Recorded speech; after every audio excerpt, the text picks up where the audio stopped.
welcome to a Let's Play of Monster Rancher Battle Card Episode 2.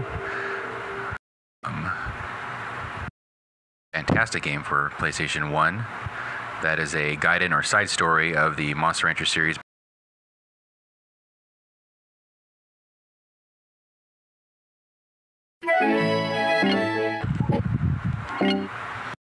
We're going to choose medium today. The only difference between hard, medium, and easy largely has to do with draws and other random elements. And so we're just going to go right in the middle of the road.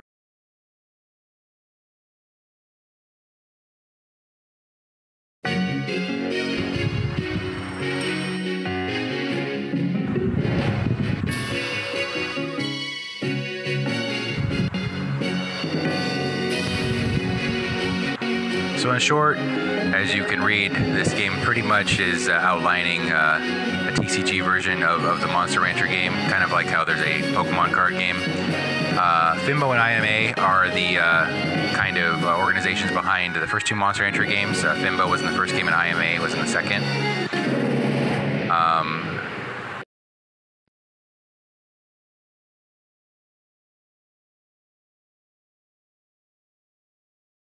Story opens after you do the obligatory name creation.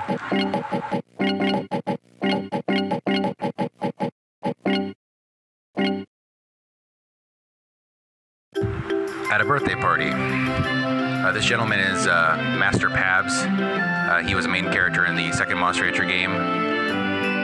Rather kind of a father or mentor figure.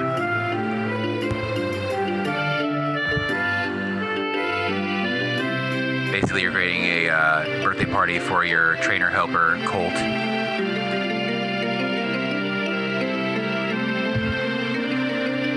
But unlike in the real Monster Rancher game, where it has to do with actually raising monsters, this is all about cards, so you're going to give her something to play with battle cards.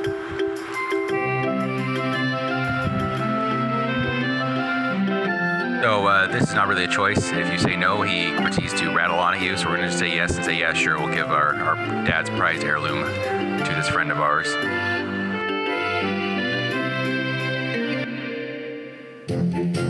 And there's Colt. What's kind of cool in this game is all the graphics are identical to Monster Rancher 2. That is literally the exact same sprite, I can tell you. This character Q is new to the game.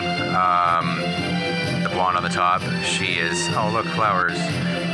She is the new trainer helper for you in this game.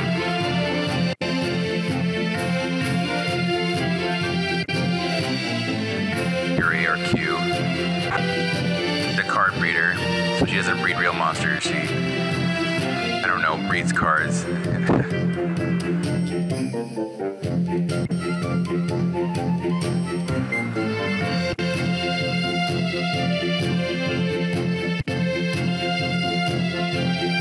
So she gives, or he gives her a glorified binder to put all of her cards in.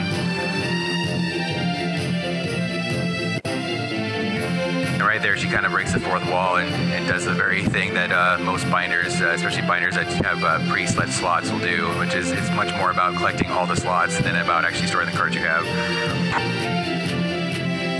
So Q gives her monster cards. They pool their cards temporarily to see if they can fit them in. But they, oh man, don't have a Phoenix card. I wonder who can get them a Phoenix card. Again, Pabs, you know, putting you up front. Is it your present or his?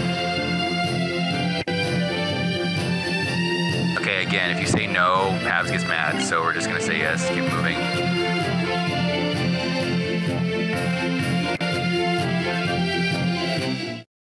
Here we go. Kind of pseudo cutscene showing all the monsters in the plate.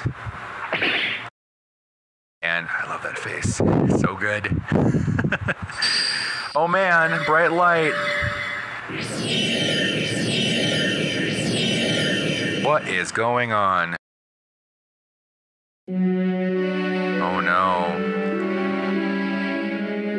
Colt is gone, ladies and gentlemen. And all the cards are gone too. What on earth is going on?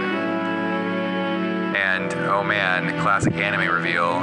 There's a story behind this plate. I always wondered, like, why did this guy give her the plate in the first place if he knew there was some, like, curse attached to it? Until the day I was sure it was some kind of fairy tale. You're in a world with monsters that talk. Paradise of monsters.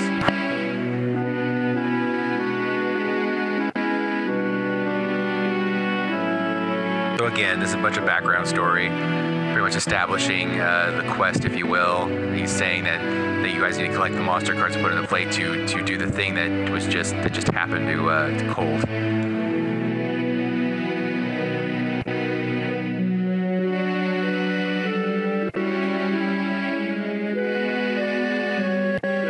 So your first quest is going to be to go to the MCA or Monster Card Association and get registered and get a couple monsters to start with something. Here's the MCA.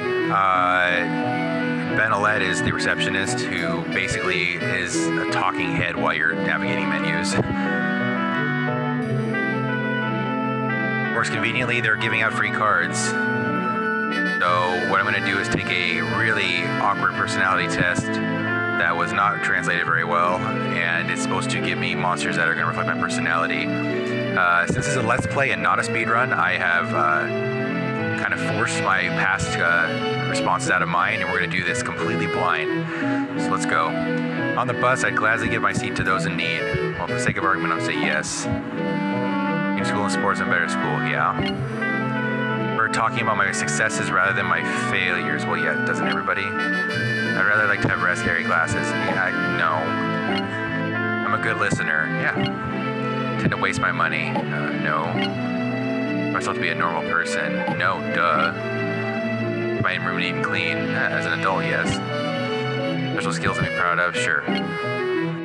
Shall be very successful? No, because I'm successful right now. I've hardly ever told a lie. Yeah. Being a dog and a cat, I'd like to have a dog as a pet. Yeah, sure. I think the human race will cease to exist in the near future. No, sorry, I'm gonna leave the sci-fi at home. For simple things over fancy things, that's a lie. If a cockroach appears, I'll ask someone to get rid of it. No, I'll just crush it myself. I have seen a ghost. No. I am afraid of heights, though. And yeah, I think I'd rather eat fish than meat. No, I'm a total pack rat. I think I have more friends than the average person. Yeah, there's that weird, like, Harvard study that shows that everybody technically has less friends than everybody else when Harvard's really saying it, so I'm not going to fall for that trap. I'm going to say, no, I do not. Okay, drum roll, folks. Galley, Tiger, Mochi. Galley's cool, so's Tiger, and Mochi's average. You know what? This is not a bad setup. I don't have my coveted Suezo or my Pixie, but we'll get them in time.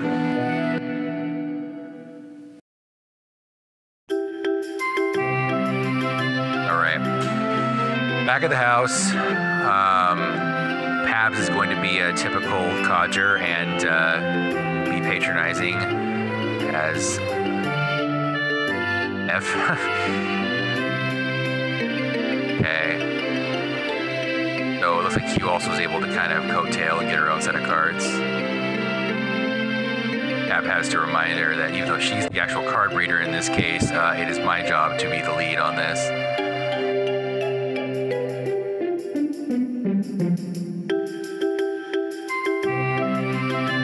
This is kind of weird too. Pabs for the rest of the game will show up for tournaments, but he's supposedly collecting his own cards even though his team never changes.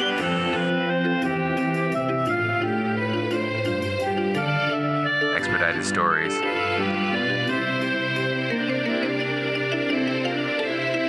I'm going to, for the sake of argument, say no so we can show you how this game works. Let's play a game.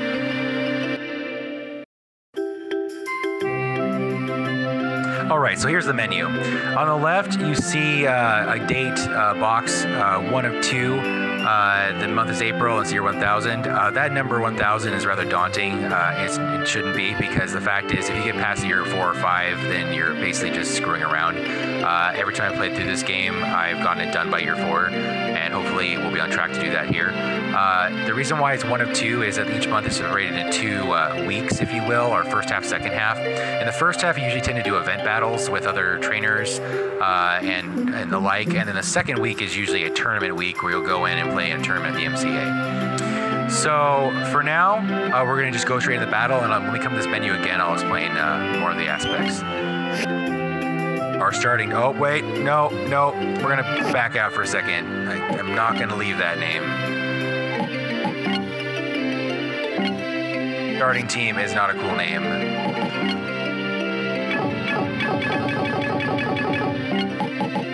We're going to name our team Awesome Town. Our team's awesome.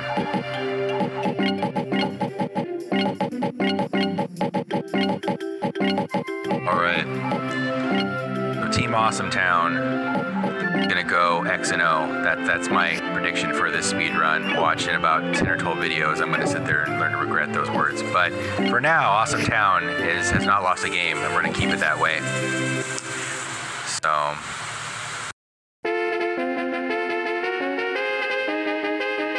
okay. This is an event battle. The way a game starts is simple. You have two cards. One card has a disc, the other card has a busted disc. If you draw the busted disc, you go second like I just did. And if you draw the full disc, you go first. Now don't be thinking that going first is unilaterally good like it is in most games. She just totally had a typo. The first person can go and only turn 2 cards into guts. That's all they can do. They can't attack, they can use the other moves. Now the second player has a fully functioning turn. So in this case, I can look at my entire hand. I really don't care what my hand is because since I went second, I am going to burn all of my cards and turn them into guts. Now, guts is kind of the coolest part of this entire game. Unlike most card games that struggle with resource management, this game uses your entire deck as a resource. At the end of every turn, you're able to effectively send X number of cards into the discard pile, and they turn immediately 1 for 1 into guts. So we're going to turn our entire hand of 5 into guts here, and get a new grip next turn.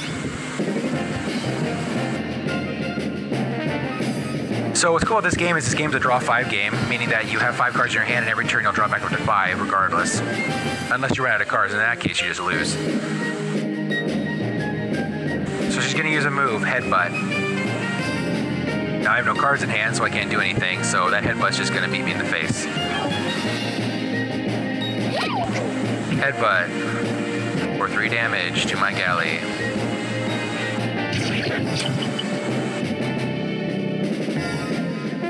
Now obviously the point of the game is to knock your other opponent's monsters out.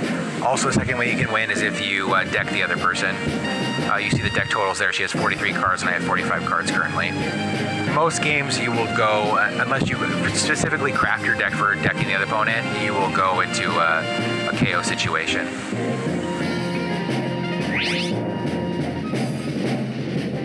Okay.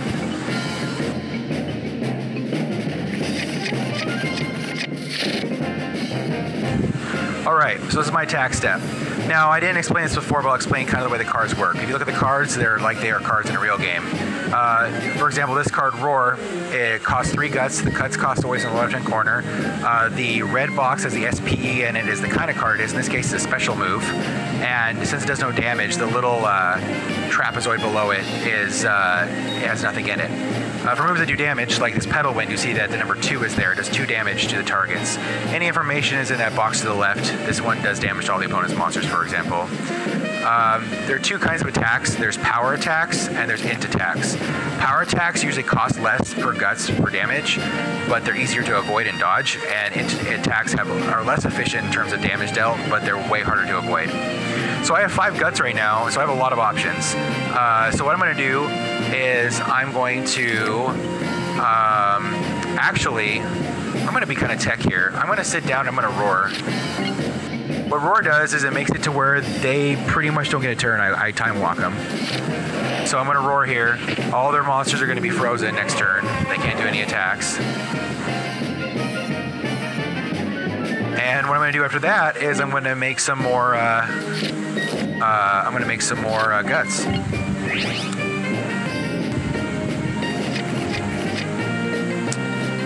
All right. So she can't do anything. So she's going to turn 2 cards into guts.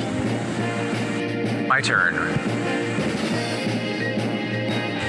What she's explaining there is if you decide to keep your entire grip after a turn, the top card of your deck turns into guts. It's in situations where for some reason you're trying to build a combo and you just need 1 or 2 guts. It's kind of a nice easy way to make sure you continue to generate a modicum or minimal amount of guts.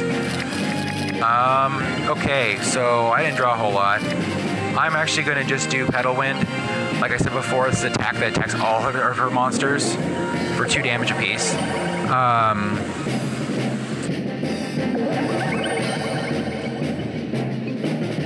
That wasn't bad. 6 damage. A trick that I like to use in this game to kind of evaluate the way I'm doing is I just do, I add up all the health points of my monsters and the opponent's monsters. So right now I'm doing pretty well. I'm sitting on 17 points and she's sitting on 13 points. So I'm actually ahead in terms of that. So, alright. So that being said, my turn's over. I'm going to get rid of a couple cards. We'll see what happens next.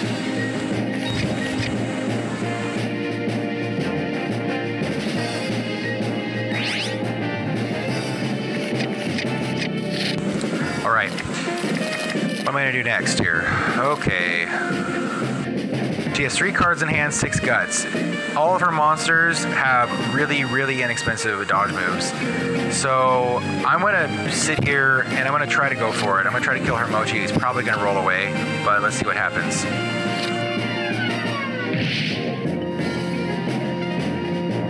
Yep. So Mochi used roll, which means that her Mochi takes no damage. And now I'm out of guts. Okay. So what I'm going to do now is I'm going to make 2 guts here.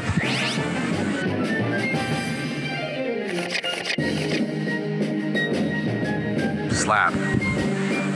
The easiest move for Mochi to use costs 0 guts and does 1 damage. In later games, you're going to see me, get rid of that out of my deck completely if I'm still using Mochi at that point, because it's really bad.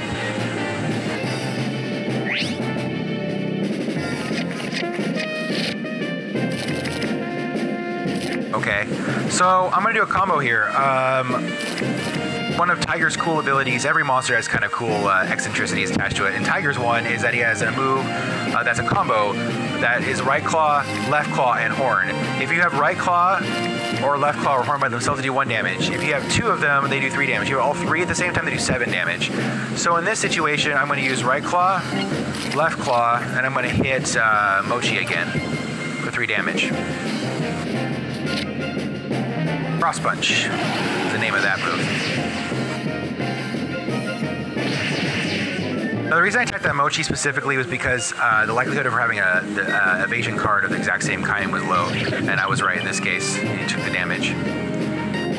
Okay, with 2 more guts left, all I can do, I could do Scratch, but I think instead I am just going to create more guts and try to find a better combo.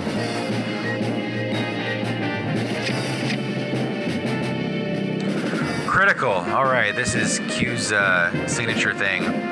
So what critical is an augmenter or a modifier. You use critical and it has 2 damage to any other move. So in this case, she's going to use a critical slap against Galley. Now I don't have any defense moves for Galley because they're all very expensive. And so this slap's going to be heard around the world.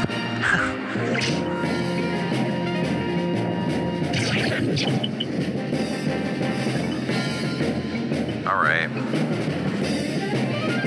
So right now I'm still ahead. At 10 health, I'm beating her by 3.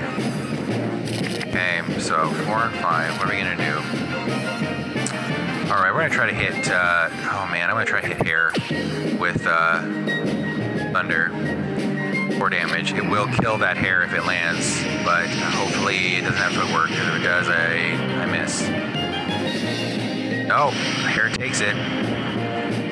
The first KO of the game, first blood. Hair is now out. Now what's cool with this game is when you take a monster out, you think, oh man, you're just down. But actually what's neat is because of the guts system, it actually makes the game a little more tense because you're now able to tear all the cards that were for that monster into guts arbitrarily. So it means that naturally there's this kind of a move towards more and more damage as you go along and higher and more explosive finishes, with often the last couple attacks of the game being pretty high guts moves.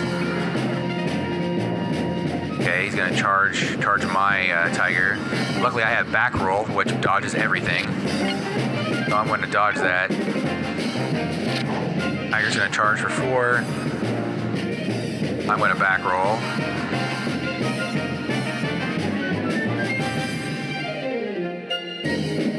Yeah, I was beginning to wonder whether or not keeping that back roll was worth it, but it definitely came into play this turn. Okay. So I have 2 guts. I'm going to use licking instead of bolt because bolt is overkill, and licking, if it lands, will take one of the guts away from Q. Way to drainer. So Mochi licks the other Mochi. Does the other Mochi have roll? Nope. All right, Q is on the ropes. She has 1 monster left with 4 health. Let's see if we can't seal the deal this next turn. We're going to make some guts and see what happens. Now, we were talking about win conditions. As you notice, I'm 5 cards down right now, so I need to close this game up pretty quickly, because otherwise I'm going to deck myself. It's not dire. I probably have 2 or 3 or 4 turns left, but it's definitely good to never dawdle in this game. All right, so we're going to use bolt. No, actually not bolt. What am I talking about? We're going to use... No, bolt. We'll use bolt because we get the slap. Bolt again is an int move, meaning it's going to be harder to dodge, but Tiger does have back roll. Okay. Takes the damage. Let's see if we can knock her out with slap.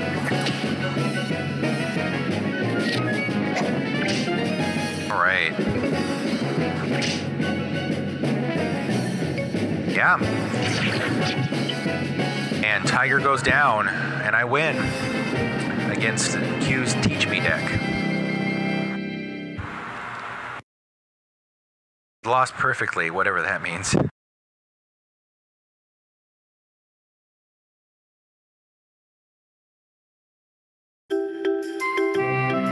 Kind of side note, if you notice, look very closely, that card actually is the Japanese card, but don't worry, the card we get is actually in English. Several times a playthrough, a couple playthroughs ago, I noticed that finally. I was like, wait a minute. That actually happens a couple times in the game, I think, where they fail to adequately translate, I guess, the picture involved and localize it correctly. And oh, here's our first visitor. We were talking about, visitors coming and doing event battles. Miller. I'm going to say yes because I don't want you to talk. Yeah, basically Miller is Tecmo's weak attempt to create a Gary Oak, Pokemon Master rival. He's supposed to be your rival, but he's super lame because he has none of his own cards, and he has to borrow your cards, meaning he plays the exact same deck you play throughout the game. If anything, it basically is a test to see whether your deck is well-rounded, because a well-rounded deck should be able to attack every other deck. And that's what he's explaining right now. So the only time I ever had problems with Miller is when I make a deck that's super niche and like trying to do a strategy that's rather tortuous and ridiculous in the first place. But in this playthrough, in this Let's Play, I'm not really planning on doing that, so we shouldn't have any problem taking him down.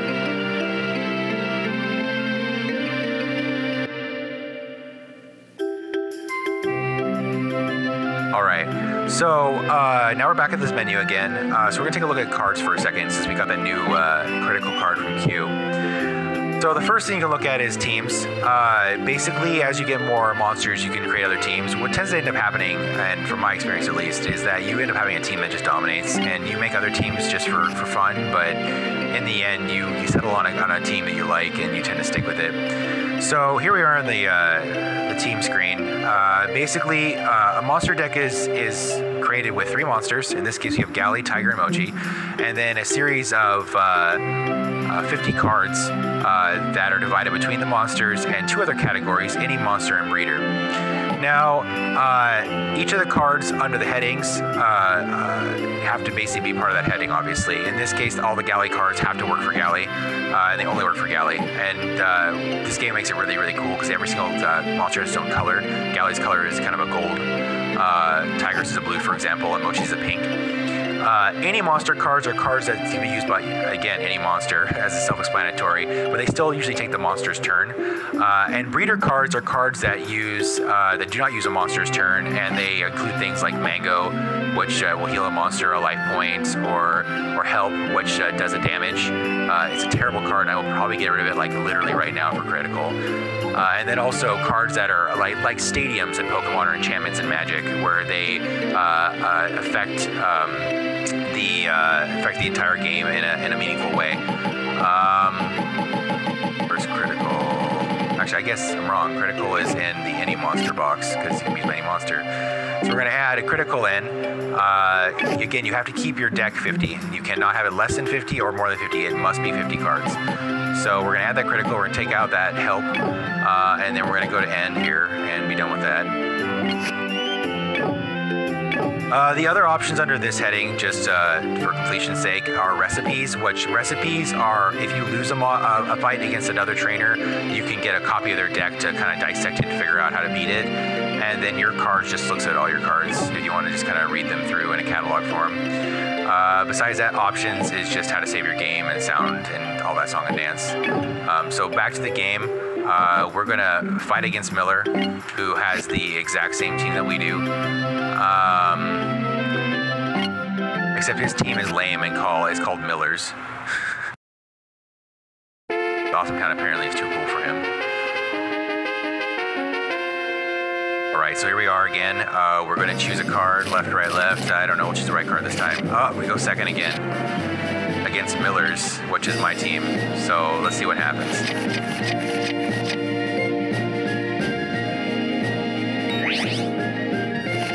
Makes us 2 guts. Alright, well, we're in an interesting position here. We have a lot of tiger cards. Wow, okay. I'm going to come out of the gate and attack. Like, there's no reason not to in this case. Since these cost no guts to use, I'm going to attack Galley. The reason I'm attacking Galley specifically is I know this deck, right? One of the advantages you have in fighting Miller is that you know the deck already, and Galley's only dodge move costs 3. So he has 2 guts, there's no way that Galley can dodge, so Galley's going to take it in the face. As you play this game, you're going to realize that more and more as you're fighting certain monsters, once you understand like what the kind of attacks they can use and the evasion techniques they can use, you can often like win very handily because you just know what to expect. Alright, so we're going to get rid of 2 cards, leave enough guts for back roll if I need to use it.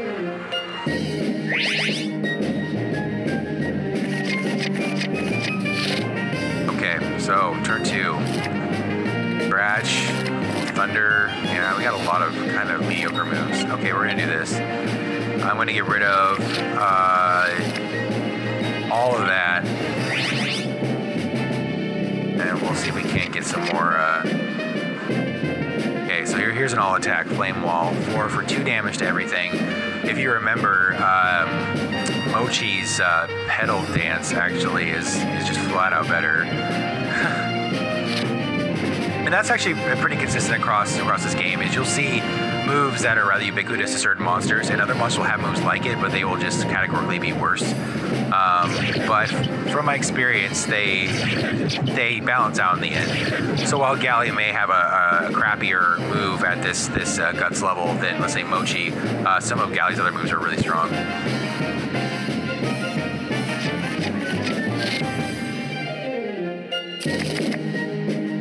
Alright, so the trick is we want to kill something. So with 1 guts, they can use roll, they can use back roll.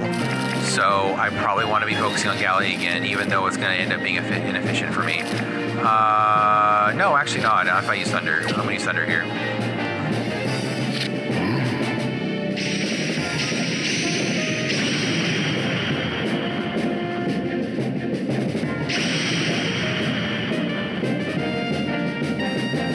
Yep, again, taking advantage of the fact that Galley has very expensive evasion moves. Now that Galley's out of play, and I have regained the upper hand here at 14 health versus his 13.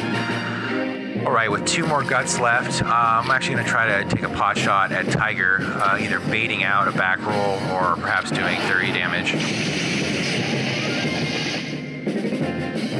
Yep, back roll. Well, I'm glad. It's, that move was not expensive for me to use, and so now I'm in a better shape, and he's down 1 back roll. Like in many other games, you have to like bait out counter spells or specific tech moves. This game is no different in that you usually, especially against higher level trainers, have to bait out things like back roll, lie down, and other evasion moves before you can really get some serious damage in. So at 2, let's see if we can hit that Tiger again with Bull.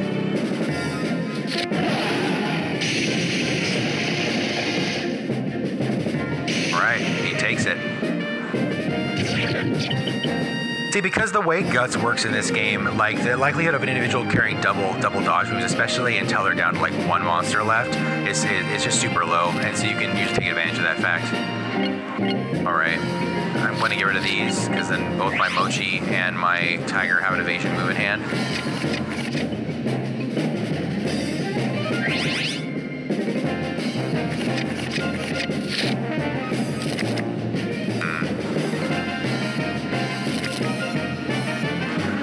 I'm gonna use that. Oh no, I can't use Scratch to do that. So Spark is one of those enchantment or stadium moves I was telling you about, or in this case environment moves. It adds one damage to all in moves that are played. I'm not gonna use that though. What I'm gonna do is I'm going to get rid of it, and yeah, I'm just gonna get rid of that card, because next turn what I'll do is I'll turn around and use I'll use Scratch to start it up. No, he's gonna do it instead for me. That's cool. What's kind of cool is that all of the environment cards have different music attached to them. So now you have this kind of hurried and ominous music now that we're in a situation like this. All right, Pedal Wind. So the cool combo you can do is use Pedal Wind and Critical together to do a crap ton of damage, and I'm going to totally do that. Well, I'm going to get rid of, I'm going to get rid of these two to get set myself up, and if I can do it correctly, I will be doing 3, 4, 5 damage to all of his monsters next round. And if I can do that, that's going to pretty much be game. See what happens.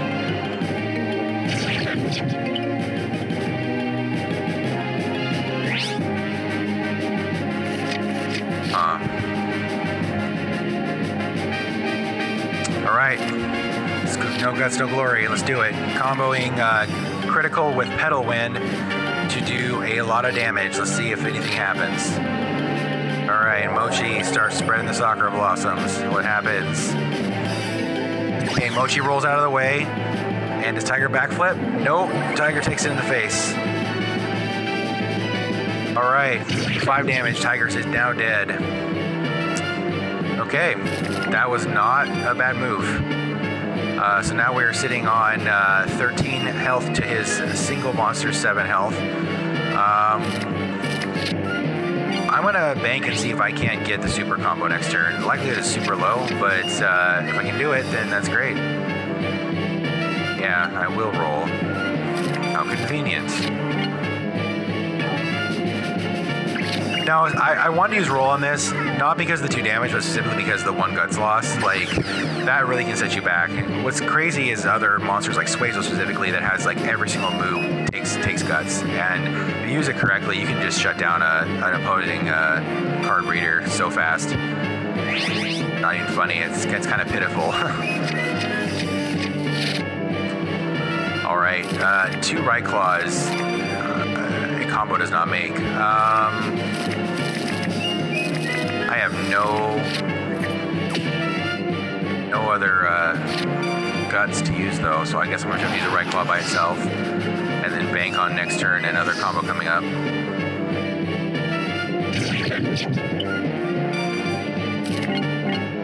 Right, let's keep roll, because it seems like he's all over Mochi's business right now. See, now that's not worth a roll for sure. I mean, 1 damage is whatever.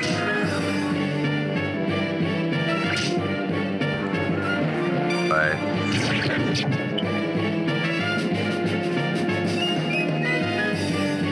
let's see.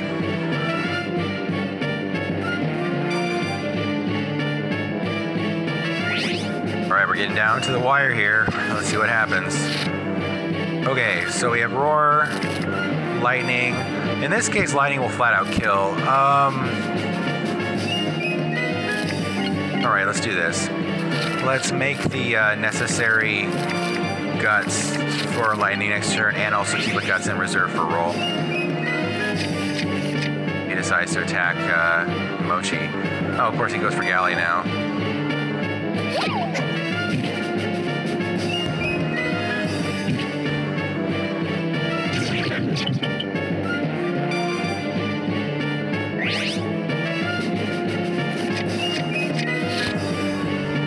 course, now I get the left claw for the combo. So silly. Okay, let's hit him with lightning. Because of spark, it is not 5 damage, but 6 damage, and this will be lethal if it lands.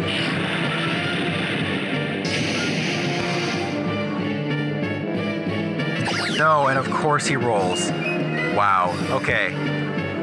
All right. Well, that means we're moving on. We're moving on. We're gonna go deep here. Let's make some more guts and see if we can't end this. Still in good shape. I was in good shape, and now I'm actually on the ropes. Yeesh. Oh my gosh. This is actually kind of crazy. I was doing really, really well, and then all of a sudden this happened.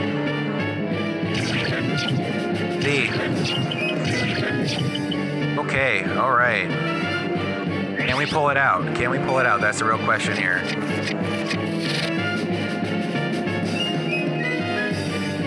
Okay, so we have a bolt for 2, and we have a headbutt.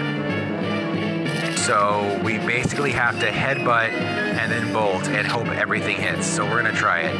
We're gonna hit headbutt, and hopefully it doesn't have, I don't know if this deck has round or not, or it just has roll. So if it has to roll, he's done, because he only has 2 rolls. Okay, for the win, question mark?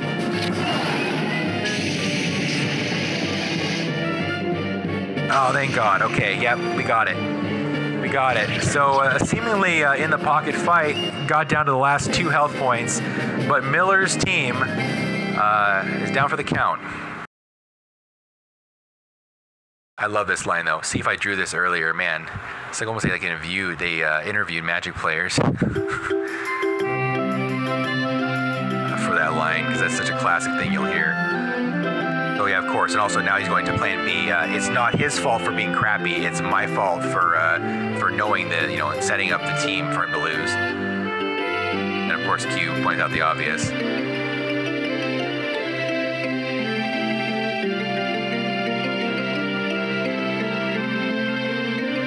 But yeah, this is not the last we've seen of Miller. We will see him again and again and again for the rest of the game. And he will be just as uninspiring as he is right now. In fact, probably worse due to boredom.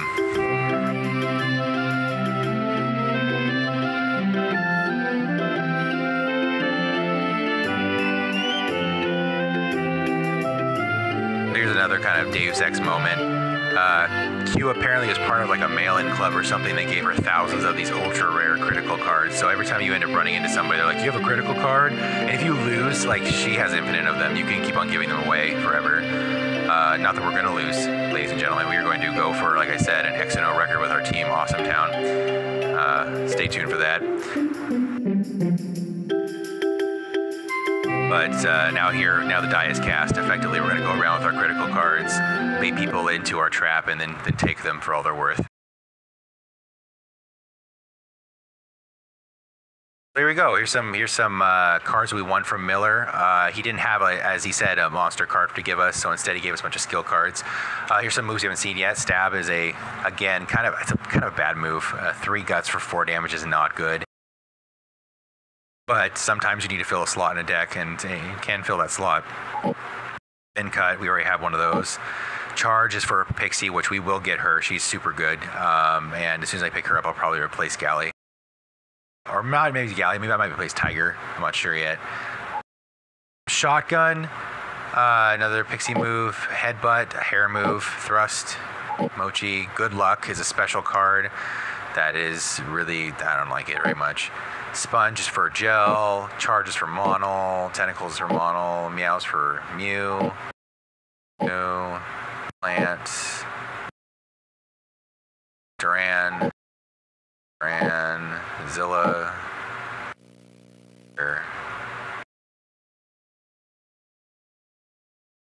okay, there's nothing super crazy in this stack we picked up from Miller, but plenty more fights ahead of us.